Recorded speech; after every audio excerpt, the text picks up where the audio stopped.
Hello everyone, welcome back to our channel. We are Two Heart Reviews. So हमने देख ली है Netflix से लापता लेडीज। तो चलिए बात करते हैं इस मूवी के बारे में।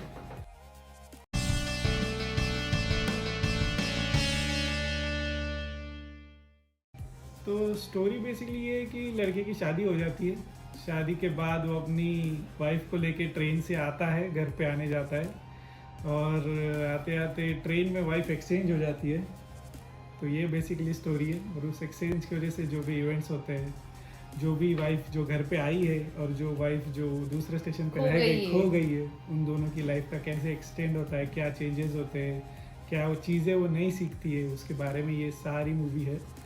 और बहुत सारे सोशल इश्यूज पे ये कमेंट्री करती है। जैसे मेरे ख्याल से सबसे मेन इशू इन्होंने जो फोकस किया है इस मूवी में कि घूंघट उठा के रखना चाहिए। हाँ, मतलब जो ट्रेडिशनल हमारे जो रिवाज है और ये सब है, वो किस प्रकार से कुछ कुछ प्रॉब्लम कर सकती है आज के जमाने में, वो उन्होंने दिखाया है। और मेरे ख्याल से उन्होंने मतलब हर छोटी छोटी चीजों का बहुत अच्छे से ध्यान रखा है दिखाने के बारे में। मेरे ख्याल के विलेज का एक माहौल अच्छे से क्रिएट किया है उन्होंने। आप फील करते हो कि आप खुद भी उस विलेज का पार्ट हो और जो भी छोटे गांव के जो इश्यूज होते हैं, समाज क्या बोलेगा, या फिर अगर किसी मतलब बहुत छोटी छोटी चीजें उन्होंने उसमें नोटिस की है। जैसे कि कपड़े, अगर स्टेशन में जा रहे हो तो कपड़े कैसे होने चाहिए, या फिर किसी से मिल रहे हो तो कपड़े कैसे होने चाहिए, ये सब बहुत छोटी छोटी बातों का उन्होंने वहाँ पे मतलब जिक्र किया है। तो वो काफी अच्छा लगा मुझे। छोटे गांव में आप देखते हो कि समाज क्या बोलेगा, गांव वाले क्या बोलेंगे, ये होता है। और ये भी चीज होती है कि गांव वालों में एक का प्रॉब्लम ये पूरे गांव का प्रॉब्लम होता है। और इसमें और एक चीज दिखाई है कि तुम्हारे कपड़ों से तुम्हारी हैसियत पता चल जाती है कि तुम किस हैसियत से हो। तो वो भी उन्होंने मतलब दिखाया है कि नहीं करना चाहिए ज्यादा शो ऑफ जब तुम मुसीबत में हो या कुछ हो। वो बहुत अच्छे से बताया उन्होंने। तो उन्होंने जो भी सोशल इश्यू जो उसको फनी वे में दिखाया है, ज्यादा कुछ सीरियस नहीं किया है, लेकिन सीरियस भी है, लेकिन वो मजाकिया अंदाज से उन्होंने प्रेजेंट किया। बहुत अच्छी लगी मुझे, इसलिए मूवी अच्छी है। जैसे कुछ कुछ चीजें जो है जो मुझे बहुत पसंद आई, जो पुराने गांव की प्रथा होती है कि पति का नाम नहीं ले सकते, तो या फिर घूंघट नहीं उठा सकते, फोटो नहीं खिंचवा सकते, चेहरा नहीं दिखाएंगे। तो इन दोनों की वजह से कैसे, जैसे एक लड़की अपने थाने में जाती है कि घूम गई है करके दिखाने के लिए, और पति का नाम पूछते तो वो पति का नाम नहीं ले सकती है, तो मेहंदी में उसके पति का नाम दिखाती है, देखिए इसमें नाम लिखा हुआ है। और सब तरफ वाइफ के फोटोज घूंघट उठा के दिखाई है। तो पुलिस वालों को जो इश्यूज आते हैं कि अब घूंघट उठाए वो देखेंगे कैसे, उनके पास फोटो ही नहीं, चेहरा ही नहीं है, तो ढूंढेंगे कैसे, ये सारे इश्यूज। उसके बाद अनएजुकेटेड लड़कियों के, जैसे लड़कियों को बचपन से ही सिखाया जाता है कि आपको तो घर का ही काम करना है, बाहर का काम करना है। एजुकेशन की वैल्यू उसमें पता चल जाती है कि कितनी जरूरी है लड़कियों को सिखाना।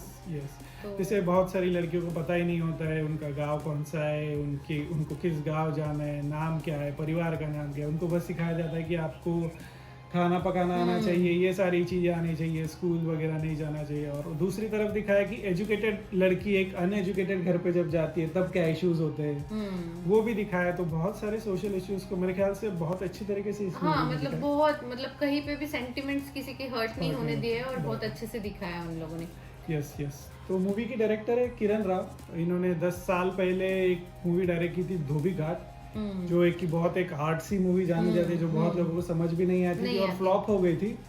लेकिन ये मूवी मेरे ख्याल से उनकी सेकंड मूवी और बहुत अच्छे से की है, बहुत अच्छे से डायरेक्ट किया। मतलब आप जो एलिमेंट्स उन्होंने विलेज के डाले, गांव के डाले, गांव का एक्सेंट डाला, बहुत अच्छे से डाला है उन्होंने। कास्ट की बात करें तो कास्ट भी मतलब ऐसे उन्होंने लिए जैसे लगता है कि वो मतलब वो कैरेक्टर रियल है भाई, उसमें कोई मतलब कोई एक्टिंग वैक्टिंग का कुछ इतना ये नहीं है, सब रियल कैरेक्टर ऐसे लगते हैं। तो वो मुझे बात बहुत अच्छी लगी कि कोई इतने फेमस एक्ट्रेस कोई नहीं है मेरे ख्याल से, सिर्फ एक रवि किशन ही है जो बोल सकते हैं फेमस है। और दूसरा जो मुझे लगा जो मेन हीरो है स्पर्श, उसको मैंने जमतारा में देखा है, जो नेटफ्लिक्स वेब सीरीज है उनमें दिखा है उनको। लेकिन मेरे ख्याल से सारी कास्ट की एक्टिंग बहुत अच्छी है, मतलब बहुत जेन्युइन लगती है देखने के टाइम। जैसे स्पेशली मुझे स्पर्श का एक सीन है जिसमें वो वाइफ को याद करके रोते रहते हैं। मेरे ख्याल से उसमें आप फील कर सकते हो कि चीज के थ्रू जा रहे हो, उनकी वाइफ पहले दिन गुम हो गई है, वो मिल नहीं रही है, और दूसरी लड़की घर पे आ गई है। तो उनको गांव वाले उनके बारे में क्या सोचते होंगे, उसके बारे में, उसकी वाइफ कैसे होगी उसके बारे में। तो उसकी वजह से वो मुझे सीन्स कुछ अच्छे लगे। तो मेरे ख्याल से मैं एक स्पेशल मेंशन करना चाहूँगा इस मूवी के कैरेक्टर, छोटू नाम का कैरेक्टर है, वो बहुत फनी है और मेरे ख्याल से उसने बहुत अच्छे से काम किया है। मुझे तो बहुत मज़ा आ रहा था जब भी वो स्क्रीन पे आ रहे थे। छोटे बच्चे का काम है, छोटे बच्चे का काम है लेकिन अच्छे से किया है। हमने ये मिस कर दी थिएटर में, तो we regret that we did not watch this movie in the theatre. ये ओटीटी रिलीज है या थिएटर रिलीज है? नहीं, थिएटर में आके गई है। अच्छा, अभी हमने ओटीटी मिस पे कर दी, हमने फिर मिस कर दी थिएटर में ये रिलीज। सो पर डेफिनेटली अभी नेटफ्लिक्स पे अवेलेबल है, तो हम रिकमेंड जाइए करेंगे और देखिए। आप प्लीज जाइए, देखिए, अच्छी मूवी है, आप एंजॉय करोगे और फिर हमें बताइए कमेंट्स में आपको अगर- मूवी कैसी लगी। और आपको ये वीडियो कैसी लगी ये भी हमें कमेंट्स कमेंट्स में में बताइए। बताइए। और अगर आपको वीडियो अच्छी लगी तो तो please लाइक like कीजिए, कीजिए, शेयर share कीजिए, कीजिए, सब्सक्राइब कीजिए। We We are are two Two heart Heart reviews. Reviews. Bye Bye bye. Bye.